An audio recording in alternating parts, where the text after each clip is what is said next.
The awakening signs. Dr. Sarah Chen wiped the red dust from her scanner as she knelt beside the towering black obelisk on Nexus Prime. The dead world had been silent for over 10,000 years, its surface scarred by ancient wars and forgotten disasters. But today, something was different. The massive stone monument that had stood lifeless since her team's arrival 3 months ago now hummed with an energy that made her teeth ache. "Computer, run a full-spectrum analysis on these symbols," she commanded, pointing her device at the intricate carvings that spiraled up the obelisk's surface. The patterns seemed to shift and dance when she wasn't looking directly at them, creating an optical illusion that left her feeling dizzy. The scanner beeped rapidly, displaying readings that defied explanation. Energy levels were spiking beyond anything the device was designed to measure. Sarah's assistant, Dr. James Park, hurried over with his own equipment, his face pale with excitement and fear. "Sarah, you need to see this," James said, his voice shaking. "The entire archaeological site is lighting up. Every single artifact we've cataloged over the past year is suddenly active. The energy signatures are off the charts." Sarah stood and looked across the excavation site. Dozens of alien structures that had been dormant for millennia now glowed with soft, pulsing light. The sight was beautiful and terrifying at the same time. In all her years studying ancient civilizations, she had never witnessed anything like this spontaneous awakening. "Get me a direct communication link to Earth immediately," she ordered. "The Archaeological Council needs to know about this right now."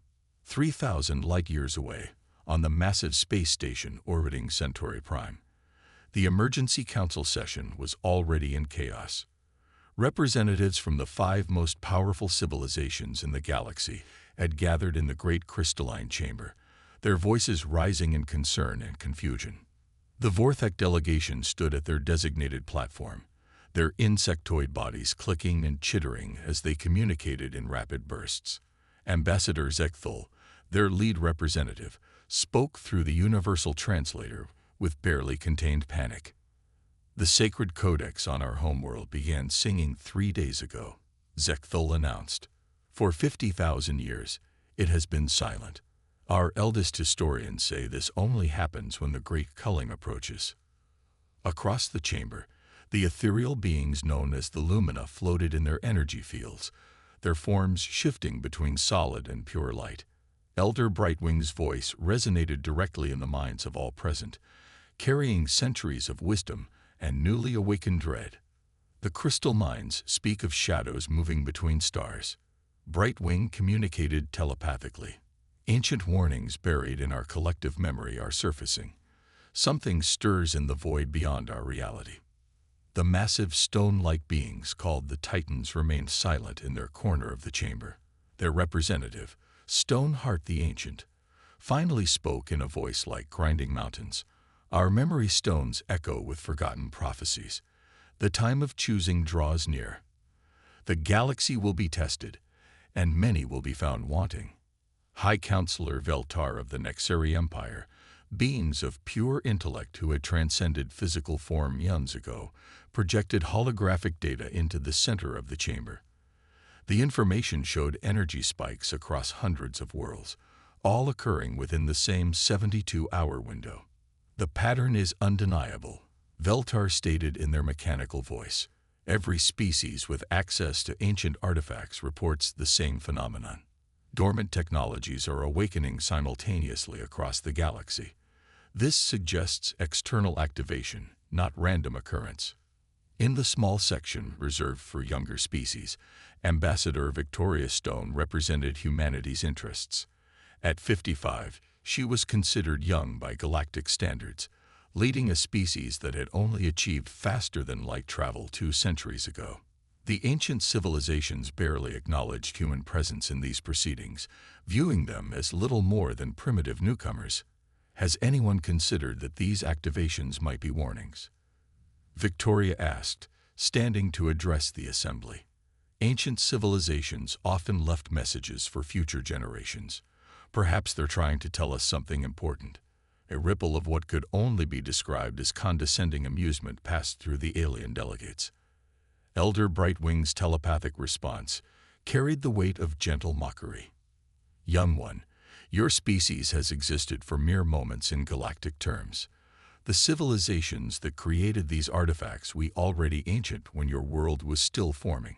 It is unlikely they had warnings specifically for beings who had not yet evolved. Victoria felt heat rise in her cheeks, but maintained her diplomatic composure. Humanity might be the newest member of the galactic community, but they had earned their place through ingenuity and determination. She would not be dismissed so easily. At the edge of known space, Captain Marcus Webb guided his exploration vessel, the Stellar Wanderer, through the debris field that had once been the Kepler research station. His crew of 12 worked frantically at their stations, scanning for any sign of the 300 scientists who had been stationed there just weeks ago. Captain, called his sensor operator, Lieutenant Emma Rodriguez, I'm not reading any life signs, but the energy readings are unlike anything in our databases. Whatever happened here, it wasn't a conventional attack. Marcus studied the main display, watching the twisted metal and crystalline fragments drift past their ship.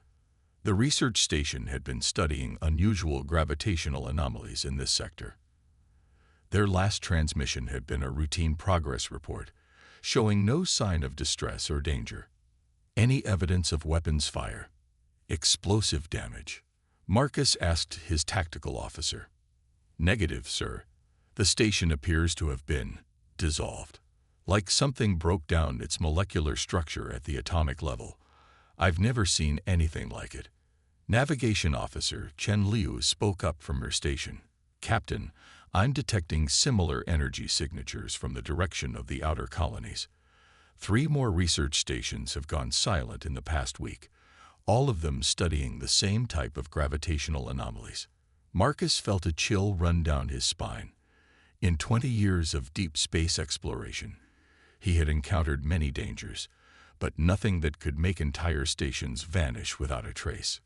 Whatever was happening at the galaxy's edge was moving inward, and it was systematic. Set course for the nearest colony world, he ordered. Maximum speed. And send a priority transmission to Earth Command. Tell them we may have a situation that requires immediate fleet response. Back on Nexus Prime, Dr. Chen's scanner finally completed its analysis of the obelisk's symbols. The translation that appeared on her screen made her blood run cold. She read the ancient text aloud to her team, her voice growing quieter with each word. When the great darkness rises from the spaces between spaces, when order becomes stagnation and wisdom becomes blindness, the young fire shall be tested. Those who embrace chaos shall inherit the stars. Those who cling to perfection shall be gathered unto eternity. James looked up from his own readings, confusion written across his face. Sarah, what does that mean? Young fire, gathered unto eternity. Sarah stared at the glowing obelisk, pieces of an impossible puzzle beginning to form in her mind. The ancient civilizations that had built these monuments were gone, but they had left warnings.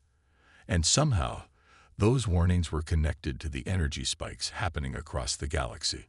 I think, she said slowly, we're about to find out what happened to all the ancient civilizations, and I have a terrible feeling that we're next. As night fell on Nexus Prime, the archaeological site blazed with otherworldly light. Ancient machines that had slumbered for millennia hummed with renewed purpose. Across the galaxy, similar awakenings were occurring on hundreds of worlds. The signs were clear to those who knew how to read them. The great culling was beginning. The Council of Ancients, the emergency session of the Galactic Council, convened in the sacred chambers of Centauri Station, a massive structure that had served as the seat of interstellar government for over 30,000 years. The chamber itself was a marvel of ancient engineering, its walls carved from a single massive crystal that had been grown rather than built, creating perfect acoustics that allowed even whispered words to carry clearly across the vast space. Elder Brightwing of the Lumina floated at the head of the assembly, their energy form pulsing with barely contained anxiety. Around the circular chamber, representatives from the 5 founding civilizations took their traditional positions, each delegation occupying spaces designed to accommodate their unique physiologies. The signs are undeniable. Brightwing communicated to the assembled minds. The prophecies speak of a time when the shepherds would come to separate the wheat from the chaff. We believe these were merely myths, stories told to explain the disappearance of civilizations that came before us. Stoneheart of the Titans spoke next, their massive form casting shadows across the crystal floor. Our memory stones hold records stretching back 200,000 years. In that time, we have cataloged the rise and fall of over 300 spacefaring civilizations. They did not fall to war or disaster. They simply vanished. High Counselor Veltar projected holographic data into the center of the chamber, showing a timeline that stretched across galactic history. Points of light represented civilizations, each one disappearing at seemingly random intervals throughout time. Analysis of historical data reveals a pattern, Veltar announced. Advanced civilizations disappear approximately every 50,000 years. The last major disappearance cycle occurred 47,000 years ago. We are now within the predicted window for the next cycle. Ambassador Zekthul of the Vorthek scuttled forward on multiple legs, their mandibles clicking in agitation. The sacred codex speaks of criteria for selection. Only those civilizations that have achieved perfect order, those that have eliminated chaos and unpredictability from their societies, are chosen for ascension. Ascension, repeated Admiral Stone, representing humanity from her small section of the chamber. That's an interesting way to describe what sounds like extinction. The ancient beings turned their attention to the human representative with expressions that ranged from mild interest to barely concealed disdain. Elder Brightwing's telepathic voice carried a tone of patient condescension. Admiral Stone, your species has been part of our galactic community for less than a century. These matters concern civilizations that have guided the galaxy for millennia. Perhaps it would be best if you observed rather than participated in these discussions. Victoria Stone had expected this response. Humanity's place in the galactic hierarchy was precarious at best.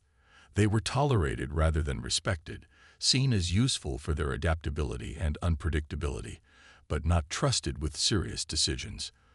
Today, however, she sensed that their perceived weaknesses might actually be strengths. With respect, Elder Brightwing, my species may be young, but we've survived things that destroyed civilizations far more advanced than ours. Maybe there's something to be learned from that. Counselor Veltar's holographic form flickered with what might have been amusement. Admiral, your species has never faced extinction-level threats. You've barely expanded beyond your local stellar neighborhood.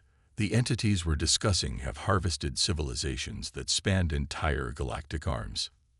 Actually, Victoria said, standing and activating her own holographic display, that's not entirely accurate. Human civilization has faced extinction multiple times. Climate change, nuclear war, asteroid impacts, pandemic diseases, artificial intelligence rebellions. Each time, we survived not through superior technology or perfect planning, but through adaptability and, frankly, sheer stubborn refusal to give up. The chamber fell silent as Victoria's display showed Earth's turbulent history. Unlike the smooth, ordered development of the ancient civilizations, human progress was chaotic, marked by constant conflict, innovation born from desperation, and survival through circumstances that should have destroyed them. Stoneheart leaned forward, their massive form creaking like settling rock. Your species fights constantly among themselves. Your societies are inefficient, chaotic, unpredictable. By any measure of civilization, you should have destroyed yourselves long ago. Exactly, Victoria replied. And yet here we are. Maybe that chaos you see as weakness is actually what's kept us alive. Before the ancient beings could respond, alarms began sounding throughout the station. Emergency lights bathed the chamber in red, and automated systems announced an incoming priority transmission from the outer territories. The main display activated, showing the haggard face of Captain Marcus Webb aboard the Stellar Wanderer. His uniform was disheveled, and exhaustion showed clearly in his eyes. Council, this is Captain Webb reporting from Sector 7 Alpha. The situation is worse than we thought. I've just witnessed the disappearance of the entire Kepler system. Not just the research station, the entire star system. 8 planets, 3 asteroid belts, and a star that had been burning for 4 billion years. Gone. The chamber erupted in shocked voices as the implications sank in. Stoneheart's voice boomed over the chaos. "Captain, explain what you mean by gone." "Systems do not simply disappear."